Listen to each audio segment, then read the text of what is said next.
بسم اللہ الرحمن الرحیم۔ السلام علیکم دوستو۔ مرتے وقت آدمی کی زبان کیوں بند ہو جاتی ہے؟ روایت ہے کہ مرتے وقت فرشتوں کو دیکھ کر آدمی کی زبان بند ہو جاتی ہے تو 4 فرشتے اس کے پاس آتے ہیں اور سلام کرتے ہیں۔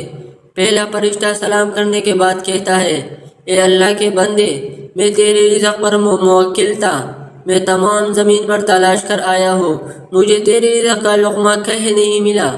اس کے بعد دوسرا فرشتہ سلام کے بعد کہتا ہے، میں تیری پانی پر موکل تھا، میں تمام زمین پر تلاش کر آیا ہوں مگر تیری نصیب کا ایک قطرہ پانی مجھے نہیں ملا۔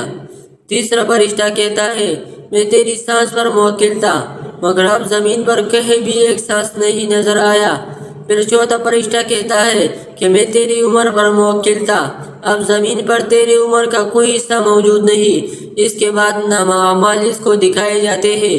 اس وقت میت کی آنکھوں سے آنسو جاری ہو جاتے ہیں، وہ دائیں بائیں دیکھتا ہے اور نامہ اعمال پڑھنے سے ڈرتا ہے۔ اس کے بعد ملک الموت اس کی روح قبض کر لیتے ہیں۔ یا اللہ پاک، ہم سب کا خاتمہ بلا خیر فرمانا اور ہمارے اعمال ہمارے دائیں ہاتھ میں ہو اور قیامت کے روز ہمیں آپ صلی اللہ علیہ وسلم کی شفاعت نصیب فرمانا، آمین۔